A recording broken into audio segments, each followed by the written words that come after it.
मां पर भारी बेटी का प्यार। शिवानी को ये बात पसंद नहीं थी कि उसकी मां कुसुम उसके प्यार पर अंकुश लगाए। कुसुम ने बेटी पर जब सख्ती की तो शिवानी ने भी ऐसा कदम उठाया कि वह कोख का कलंक बन बैठी। मुरादाबाद महानगर के मोहल्ला बंगला गांव की रहने वाली कुसुम ने बृहस्पतिवार को व्रत रखा था। जिस दिन उसका व्रत होता था उस दिन वो मोहल्ले के मंदिर में जरूर जाती थी, लिहाजा उस दिन भी वो मंदिर गई। मंदिर से लौटते लौटते रात के 8 बजे गए। उसी समय मोहल्ले की बिजली गुल हो गई। वह अंधेरे में अपने दरवाजे पर पहुंची।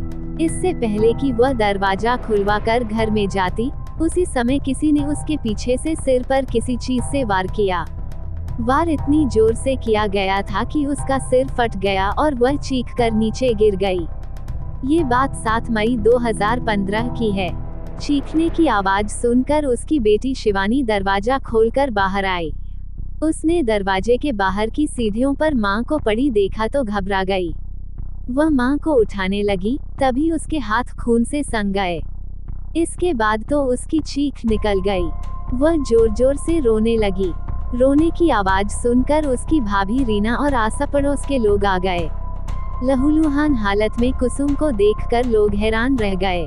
लोग तुरंत ही उसे नजदीक में ही स्थित डी.एल. अस्पताल ले गए। वहां के डॉक्टरों ने उसे मृत घोषित कर दिया। कुसुम राजकुमार की पत्नी थी। राजकुमार और उसके दोनों बेटे सचिन व अमन शहर के ही चौमुखापुल पर स्थित गारमेंट की अलग अलग दुकानों में नौकरी करते थे। जैसे ही उन्हें घटना की जानकारी मिली, वे घर पहुंच गए। उसी समय किसी ने फोन द्वारा इस वारदात की खबर पुलिस को भी दे दी थी। पुलिस चौकी घटनास्थल से थोड़ी ही दूर पर थी, इसलिए पुलिस चौकी पर मौजूद पुलिसकर्मी तुरंत तारों वाली गली में उस जगह पर पहुंच गए, जहां कुसुम पर हमला किया गया था। पुलिस वालों को जब पता चला कि घायल महिला कुसुम को लोग डी.एल. अस्पताल ले गए हैं तो पुलिस वाले भी वहीं पहुंच गए।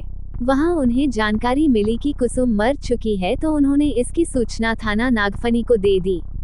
हत्या की बात सुनते ही थाना प्रभारी अस्पताल पहुंच गए। तब तक मोहल्ले के सैकड़ों लोग डी.एल. अस्पताल के सामने जमा हो चुके थे। घटना को लेकर उनके मन में आक्रोश था। खबर मिलते ही SSP Luv Kumar, SP city डा. राम सुरेश यादव, महेश सिंह राणा भी भारी पुलिस बल के साथ वहां पहुंच गए। अस्पताल में ही मृतका कुसुम की बेटी शिवानी चीख कर आरोप लगा रही थी कि उसकी मां की हत्या पड़ोस में रहने वाले अनिल ने की है। पुलिस ने सबसे पहले घटनास्थल की जरूरी कार्रवाई पूरी करके लाश को पोस्टमार्टम के लिए भेज दिया।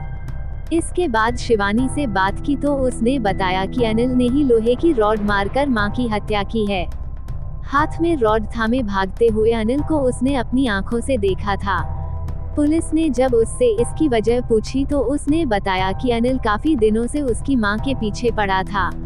मां ने उसके खिलाफ कई बार थाने में लिखित शिकायत भी की थी, लेकिन पुलिस ने उनकी शिकायतों को गंभीरता से नहीं लिया था। शिवानी ही नहीं, उसके घर के सभी लोग हत्या का आरोप अनिल पर ही लगा रहे थे। मृतका के बेटे सचिन ने अनिल के खिलाफ रिपोर्ट दर्ज कराने के लिए एक तहरीर भी दी। उसकी तहरीर के आधार पर अनिल के खिलाफ रिपोर्ट दर्ज कर ली गई। एसएसपी ने हत्या के इस केस को खोलने के लिए सीओ महेश सिंह राणा के नेतृत्व में एक पुलिस टीम गठित कर दी। अनिल चूंकि मृतका के पड़ोस की नेता वाली गली में रहता था, इसलिए पुलिस टीम उसके घर पहुंच गई, लेकिन वह घर पर नहीं मिला। घर वालों ने बताया कि वह दिल्ली गया हुआ है। घर पर अनिल के न मिलने पर पुलिस को भी उस पर शक हुआ कि वह वारदात करके कहीं भाग गया है। पुलिस ने उसके घर वालों से अनिल का दिल्ली का ठिकाना मालूम किया तो उन्होंने अनभिज्ञता जता दी। पुलिस ने उसके घर वालों को हिदायत दी कि वे किसी भी तरह अनिल के पास खबर कर दे कि वह जल्द से जल्द थाने में आकर मिले। अनिल का मोबाइल नंबर लेकर सीओ अपने कार्यालय लौट आए। उसके फोन नंबर को उन्होंने सर्विलांस पर लगवाया तो उसकी मौजूदा लोकेशन दिल्ली की ही आ रही थी। सीओ महेश राणा ने अनिल से फोन पर बात की और उसे विश्वास में लेकर कहा कि तुमसे बहुत जरूरी बात करनी है, इसलिए जल्द से जल्द मुरादाबाद आ जाओ। अगर नहीं आए तो समझ लो कि तुम्हारे घर वाले इसका खमियाजा भुगतेंगे। अनिल समझ नहीं पा रहा था कि सीओ साहब ने उससे इस तरह क्यों बात की। ऐसी क्या बात हो गई जो वो उसे थाने में बुला रहे हैं। इसके तुरंत बाद अनिल ने अपने घर वालों को फोन किया तो उसे पता चला कि किसी ने तारों वाली गली में कुसुम की हत्या कर दी है। अब उसकी बेटी शिवानी कह रही है कि हत्या अनिल ने की है। अनिल को जब पता चला कि कुसुम की हत्या में उसका नाम आ रहा है तो वह परेशान हो गया। अब वो समझ गया कि यदि वो मुरादाबाद नहीं पहुंचा तो पुलिस उसके घर वालों को जरूर परेशान करेगी। इसलिए वह अगले दिन यानी 8 मई को ही बस से मुरादाबाद के लिए चल पड़ा। अनिल जानता था कि कुसुम की हत्या उसने नहीं की है, इसलिए उसे कोई डर नहीं है। मुरादाबाद पहुंचने के बाद वह अपने घर जाने के बजाय सीधे थाना नागफनी पहुंच गया। थाना प्रभारी ने सीओ महेश राणा को अनिल के थाने में पहुंचने की जानकारी दी तो वह भी थाने पहुंच गए। उधर मोहल्ले के लोगों ने पोस्टमार्टम के बाद कुसुम की लाश को बंगला गांव चौराहे पर रखकर जाम लगा दिया। लोगों का कहना था कि जब रिपोर्ट अनिल के खिलाफ लिखी जा चुकी है तो पुलिस उसे गिरफ्तार क्यों नहीं कर रही है। अनिल पुलिस का मुखबिर भी था, इसलिए लोगों को शक था कि पुलिस उसे बचा रही है। शहर के व्यस्त चौराहे पर जाम लगने से उधर से गुजरने वाले वाहनों की गति थम गई। कचहरी तक वाहनों की कतार लग गई। पुलिस प्रशासन तुरंत हरकत में आ गया।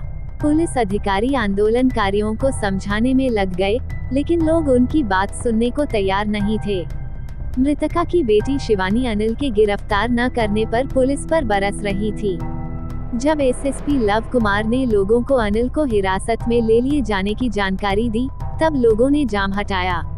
अनिल पुलिस के कब्जे में था, इसलिए पुलिस को उम्मीद थी कि अब केस खुल जाएगा। पुलिस ने अनिल से कुसुम की हत्या की बाबत पूछताछ की तो उसने बताया कि कुसुम की हत्या में उसका कोई हाथ नहीं है। जिस समय उसकी हत्या हुई थी, उस समय वह दिल्ली में था, मगर पुलिस को उसकी बातों पर विश्वास नहीं हुआ, लिहाजा उससे सख्ती से पूछताछ की गई। वह बार बार एक ही बात दोहराता रहा। उसने कहा कि जिस समय कुसुम की हत्या होने की बात कही जा रही है, उस समय वह दिल्ली के शाहदरा इलाके में मेट्रो स्टेशन के पास स्थित दुकान से शराब खरीदने गया था, लेकिन वह दुकान बंद मिली तो थोड़ी दूर स्थित एक होटल में खाना खाने चला गया। पुष्टि के लिए पुलिस टीम अनिल को दिल्ली ले गई। साथ में वह मृतका के पति राजकुमार और बेटे सचिन को भी साथ ले गई। जिस दुकान से अनिल शराब खरीदने गया था, उस दुकान के बाहर लगे सीसीटीवी कैमरे की फुटेज की जांच की गई। उस फुटेज में अनिल दिख गया। इसके बाद पुलिस उस होटल पर भी गई, जहां अनिल ने खाना खाया था। उस होटल के सीसीटीवी फुटेज से पता चला कि उस दिन शाम 7:55 से 8:05 बजे के बीच अनिल की मौजूदगी उस होटल में थी। इससे एक बात साफ हो गई कि कुसुम की हत्या के समय अनिल की मौजूदगी मुरादाबाद में नहीं थी, यानी कुसुम का हत्यारा कोई और ही था। पुलिस टीम दिल्ली से मुरादाबाद लौट आई। मुरादाबाद पहुंचने पर अनिल ने पुलिस को एक महत्वपूर्ण जानकारी दी। उसने बताया कि कुसुम की बेटी शिवानी और पड़ोस में ही रहने वाले विक्की के बीच कई सालों से चक्कर चल रहा है। ये जानकारी मिलते ही सीओ महेश राणा का माथा ठनका कि कहीं यह मामला लव एंगल का तो नहीं है। अनिल के बेकसूर साबित होने पर उन्होंने उसे घर भेज दिया और उसी दिन शिवानी व पड़ोसी युवक विक्की के फोन नंबरों की कॉल डिटेल्स निकलवाई। कॉल डिटेल्स देखकर पुलिस हैरान रह गई। उससे पता चला कि उन दोनों की एक दूसरे से अक्सर बातें होती रहती थीं और काफी देर तक। घटना से कुछ देर पहले और बाद में भी दोनों की बातें हुई थीं। इससे पुलिस को शिवानी और विक्की पर शक हो गया। पूछताछ के लिए पुलिस दोनों को थाने ले आई। दोनों से कुसुम की हत्या के बारे में पूछा गया तो शिवानी पुलिस पर हावी होते हुए बोली, सर, मेरी ही मां की हत्या हुई है और आप मुझसे ही इस तरह पूछ रहे हैं जैसे मैंने ही उन्हें मारा है। जिसने मारा था उसे तो आपने छोड़ दिया। आप ही बताइए, भला मैं अपनी मां को क्यों मारूंगी? आप मुझे ज्यादा तंग करेंगे तो एसएसपी साहब से आपकी शिकायत कर दूंगी। देखो, तुम जिससे चाहो शिकायत कर देना, हमें तो केस की जांच करनी है, सीओ महेश सिंह राणा ने कहा। अब तुम ये बताओ कि तुम्हारी विक्की से फोन पर इतनी बातें क्यों होती हैं? ये तुम्हारा कोई रिश्तेदार है क्या? सर, फोन पर क्या रिश्तेदारों से ही बातें हो सकती हैं? हम किसी से भी बात कर सकते हैं। विक्की हमारे मोहल्ले में रहता है। अगर इससे बात कर लेती हूँ तो कोई आपत्ति या गुनाह है क्या? शिवानी बोली, हमें भला क्यों आपत्ति होगी, लेकिन ये तो बताना ही होगा कि तुम्हारी माँ की हत्या से पहले और बाद में उससे क्या बातें हुई थीं। सीओ ने पूछा तो शिवानी के चेहरे का रंग उड़ गया। वो खुद को संभालते हुए बोली, नहीं, मेरी इससे कोई बात नहीं हुई। किसी ने गलत बताया होगा। गलत नहीं बताया, ये देखो, तुमने कब कब इससे बात की है, इसमें पूरी डिटेल्स है। सीओ ने कॉल डिटेल्स उसके सामने रखते हुए कहा। शिवानी अब झूठ नहीं बोल सकती थी, क्योंकि उन्होंने सच्चाई उसके सामने रख दी थी। उसकी चुप्पी से सीओ राणा समझ गए कि उनकी जांच सही दिशा में जा रही है। इसके बाद उन्होंने उससे मनोवैज्ञानिक तरीके से पूछताछ की तो शिवानी ने कबूल कर लिया कि मां की हत्या उसने ही कराई थी। उसने इस हत्या की जो कहानी बताई वह इस प्रकार निकली। शिवानी मुरादाबाद के मोहल्ला बंगला गांव के रहने वाले राजकुमार की बेटी थी। शिवानी के अलावा राजकुमार के 2 बेटे थे, सचिन और अमन। राजकुमार शहर में ही चौमुखापुर बाजार में एक कपड़े की दुकान पर नौकरी करता था। उसके दोनों बेटे जब इंटरमीडिएट से ज्यादा नहीं पढ़ सके तो उसने उन्हें भी उसी मार्केट में गारमेंट्स की अलग अलग दुकानों पर नौकरी पर लगवा दिया। तीनों जनों के कमाने से घर में अच्छी रकम आने लगी तो राजकुमार वे पैसे शराब पीने में उड़ाने शुरू कर दिए। बंगला गांव की ही नेता वाली गली में अनिल रहता था। उसकी और राजकुमार की अच्छी दोस्ती थी। दोस्ती के नाते दोनों शाम को अक्सर साथ बैठकर शराब पीते थे। शराब की महफिल राजकुमार के घर पर ही जमती थी। बताया जाता है कि उसी दौरान अनिल और राजकुमार की बीवी कुसुम के बीच नाजायज ताल्लुकात हो गए। उनके ये संबंध कई सालों तक जारी रहे। उसी दौरान शिवानी को घर पर ट्यूशन पढ़ाने के लिए नरेंद्र उर्फ विक्की नाम का युवक आता था। वह वकालत की पढ़ाई कर चुका था और नौकरी की तैयारी कर रहा था। ट्यूशन पढ़ाते पढ़ाते विक्की शिवानी को प्यार करने लगा। एक दिन उसने अपने दिल की बात शिवानी को बताई तो वह उसके प्रस्ताव को नहीं ठुकरा सकी। इस तरह दोनों प्यार की पींगे बढ़ाने लगे।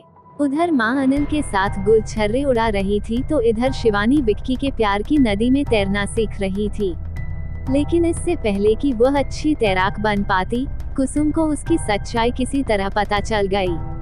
फिर क्या था, कुसुम ने उसका ट्यूशन बंद करा दिया और उसके लिए लड़का देखने लगी, ताकि जल्दी से उसके हाथ पीले करके चिंता मुक्त हो सके। शिवानी ने शादी के लिए मना भी किया, लेकिन कुसुम और उसके पति ने एक न सुनी। उन्हें शहर के ही लाइन पार इलाके में एक लड़का मिल गया। फिर नवंबर 2014 में उसके साथ उसकी शादी कर दी गई। शिवानी बेमन से ससुराल चली जरूर गई, लेकिन उसका ससुराल में मन नहीं लगता था। किसी न किसी बहाने से वह मायके आ जाती। शादी करने के बाद कुसुम को लग रहा था कि शिवानी विक्की को भूल गई होगी, लेकिन यह उसकी भूल थी। शिवानी के दिल में विक्की पूरी तरह से बसा था। मायके आने के बाद वह चोरी छिपे उससे मिल लेती थी। उधर अनिल और कुसुम के बीच मतभेद हो गए। दरअसल अनिल ने शिवानी की शादी में कुसुम को कुछ रुपए दिए थे। अब उसे पैसों की जरूरत थी तो उसने कुसुम से अपने पैसे मांगे, लेकिन वह पैसे देने में आनाकानी कर रही थी। इसी बात को लेकर उन दोनों की आपस में कई बार कहासुनी भी हुई थी, जिसकी शिकायत कुसुम ने पुलिस से भी की थी। उधर शिवानी की विक्की के साथ फिर से नजदीकियां बढ़ती जा रही थीं। वो पति के बजाय विक्की के साथ ही अपना जीवन बिताना चाहती थी। कुसुम को जब पता चला कि शिवानी का विक्की के साथ चक्कर अब भी चल रहा है तो उसने शिवानी को समझाया, पर वह विक्की को छोड़ने को कतई तैयार नहीं थी। तब उसने बेटी से कह दिया कि वह अपनी ससुराल में ही रहे, बार बार यहाँ न आया करे। शिवानी को माँ की यह बात बहुत बुरी लगी। वह महसूस करने लगी कि माँ ही उसके प्यार में रोड़ा बनी हुई है। इसके बाद उसने विक्की के साथ मिलकर माँ को ही ठिकाने लगाने की योजना बना डाली। योजना के अनुसार 5 मई 2015 को नरेंद्र उर्फ विक्की ने बाजार से लोहे की एक रॉड खरीद ली। शिवानी को मालूम था कि उसकी मां शाम के समय बाजार से सामान खरीदने जरूर निकलती है। विक्की का घर उसके घर के पास ही था, इसलिए योजना आसानी से सफल होने की उम्मीद थी। 7 मई 2015 को कुसुम का व्रत था। वह शाम को मोहल्ले में ही स्थित मंदिर गई। उसी दौरान इलाके की बिजली गुल हो गई। 8 बजे के करीब शिवानी को पता था कि मां मंदिर गई हुई है और बिजली भी गुल है, इसलिए उसने मौके का फायदा उठाने के लिए प्रेमी विक्की को फोन कर दिया। विक्की लोहे की रॉड लेकर शिवानी के घर के पास ही एक जगह छिपकर कुसुम के मंदिर से लौटने का इंतजार करने लगा। गली में उस समय सन्नाटा था। उसे कुसुम आती दिखाई दी तो वह सतर्क हो गया और जैसे ही वह अपने दरवाजे की सीढ़ियां चढ़ने को हुई, विक्की ने रॉड से एक जोरदार वार उसके सिर पर कर दिया, जिससे कुसुम वहीं गिर गई। विक्की तुरंत वहां से भाग गया। मां के चीखने की आवाज सुनकर शिवानी समझ गई कि विक्की ने काम कर दिया है। वह तुरंत घर से बाहर आई और रोने का नाटक करने लगी। रोते समय वह बार बार अनिल का नाम ले रही थी कि उसी ने मां को मारा है। शिवानी ने इस केस में अनिल को फंसाने की साजिश इसलिए रची थी कि उसकी मां और अनिल का कई बार झगड़ा भी हुआ था। इस वजह से पुलिस समझ जाएगी अनिल ने ही यह हत्या की होगी। शिवानी ने प्रेमी को बचाने की योजना तो फुल प्रूफ बनाई थी, लेकिन पुलिस की जांच के आगे उसकी सारी चालाकी धरी की धरी रह गई। उससे पूछताछ करने के बाद उसके प्रेमी नरेंद्र उर्फ विक्की ने भी अपना जुर्म स्वीकार कर लिया। पुलिस ने दोनों अभियुक्तों को कुसुम की हत्या के आरोप में गिरफ्तार कर न्यायालय में पेश किया, जहां से उन्हें जिला कारागार भेज दिया गया। शिवानी ने अपने स्वार्थ के लिए अपनी मां की हत्या तो करा दी, लेकिन अब उसे इसका अफसोस हो रहा है।